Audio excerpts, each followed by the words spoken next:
विश्व में लंबे समय से दो युद्ध चल रहे हैं। इन युद्धों में सीधे तौर पर एक दूसरे पर हमला करते हुए रूस यूक्रेन और इजराइल हमास ही दिखते हैं, लेकिन असल में ऐसा है नहीं।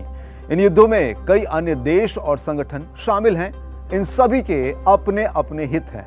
इन दोनों ही युद्धों में अमेरिका और ईरान ऐसे देश हैं जिनके बारे में कहा जाता है कि असली लड़ाई तो उनकी है, लेकिन वो लड़ने की जगह अपने अपने प्यादों को आगे कर अभी उनके लिए एक दूसरे को आजमा रहे हैं। हेलो दोस्तों, मैं हूं अरविंद योगराज और आज बात युद्ध की छिपी हुई कूटनीति और रणनीति की परतें खोलती हुई खबरों की। तो जस्ट पे योर अटेंशन। देखिए, अमेरिका के बारे में कहा जाता है कि वो यूक्रेन के कंधे पर बंदूक रखकर रूस से लड़ रहा है, तो उधर ईरान हमास और हिजबुल्लाह सहित अपने अन्य लड़ाका समूहों के जरिए युद्ध लड़ रहा है। एक मजेदार बात और है कि विश्व में दो मोर्चों पर हो रहे युद्धों में अमेरिका की भूमिका दोनों में है। एक तरफ वो यूक्रेन को हथियार और अन्य सहायता देकर रूस से लड़ रहा है, तो दूसरी तरफ इजराइल को हथियार और बाकी मदद देकर ईरान को भड़का रहा है। जानकार तो यहां तक कहते हैं कि अमेरिका हथियारों का बड़ा कारोबारी देश रहा है और इससे उसे भारी कमाई होती थी। अब काफी देश इस मामले में उससे आगे निकलते जा रहे हैं और खुद भारी मात्रा में हथियार बना रहे हैं। इतना ही नहीं, बल्कि अमेरिकी हथियारों से ज्यादा बेहतर और आधुनिक हथियार बना रहे हैं। हथियारों के मामले में रूस से लेकर चीन और ईरान तक काफी आगे निकलते जा रहे हैं। इससे अमेरिका का परेशान होना स्वाभाविक है। दरअसल अब जब ताकतवर माने जाने वाले लगभग सभी देश एक से बढ़कर एक हथियारों से लैस हैं और वे उन हथियारों की संख्या भी बढ़ाते जा रहे हैं, ऐसे में एक नई होड़ भी जारी है। वो है सबसे पावरफुल देश होने का तमगा। लंबे समय तक ये ताज अमेरिका के पास रहा। अब इस ताज को पाने के लिए जरूरी माने जाने वाले योग्यता कई देशों के पास है। यही वजह है कि पावर सेंटर बनने को लेकर जंग छिड़ी हुई है।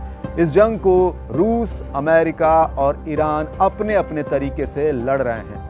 इसके अलावा इसमें भारत और चीन सहित कई नेटो और यूरोपीय यूनियन के देश भी शामिल हैं। अब इस बीच एक गुप्त जर्मन दस्तावेज ने बड़ा खुलासा कर दिया है। उसका खुलासा रूस के होश उड़ा देने वाला है।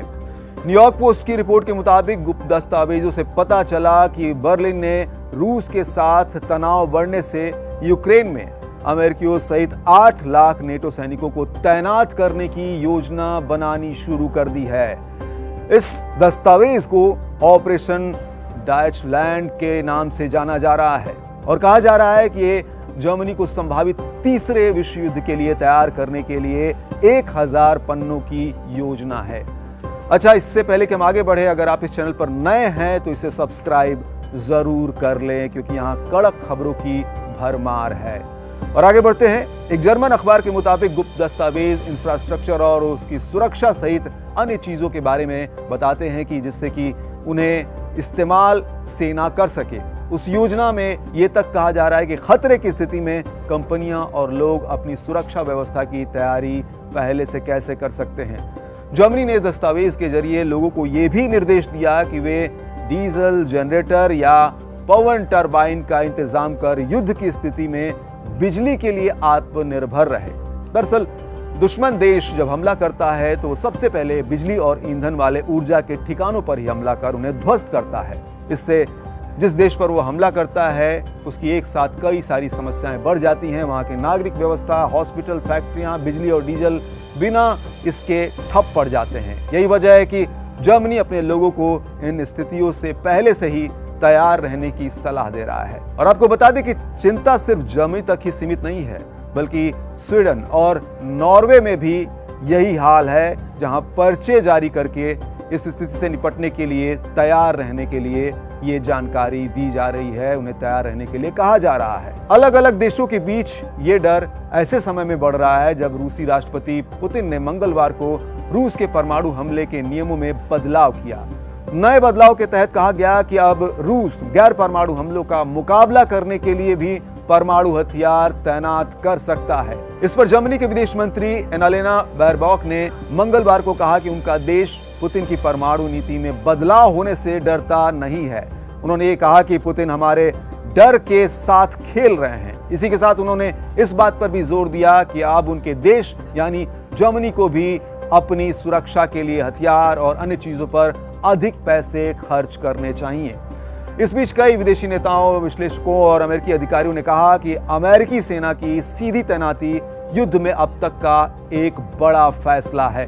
उधर डोनाल्ड ट्रंप ने भी बार बार चेतावनी दी है कि अमेरिका तीसरे विश्व युद्ध के कगार पर हो सकता है। हालांकि ट्रंप अपने चुनावी अभियान में यह भी दावा करते रहे हैं कि वही एकमात्र व्यक्ति हैं जो रूस यूक्रेन की शांति वार्ता के लिए उन्हें एक साथ ला सकते हैं और युद्ध समाप्त करने की दिशा में काम कर सकते हैं।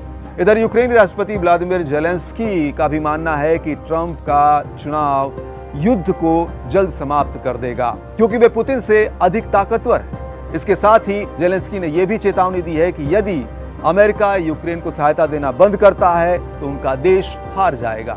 जेलेंस्की की चिंता और चेतावनी इसलिए भी महत्वपूर्ण है क्योंकि ट्रंप बिल्कुल अलग मिजाज के हैं और इन युद्धों को लेकर जैसी उनकी अब तक की प्रतिक्रिया रही है वो कुछ ऐसी रही है कि युद्ध लड़ रहे हो तो अपने पैसे और ताकत से लड़ो। ये साफ तौर पर उन्होंने कहा है।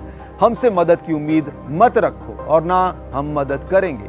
ट्रंप कुछ ऐसा ही मिजाज रखते हैं। ये बात वो युद्ध लड़ रहे अमेरिका पर निर्भर देशों को बता भी चुके हैं।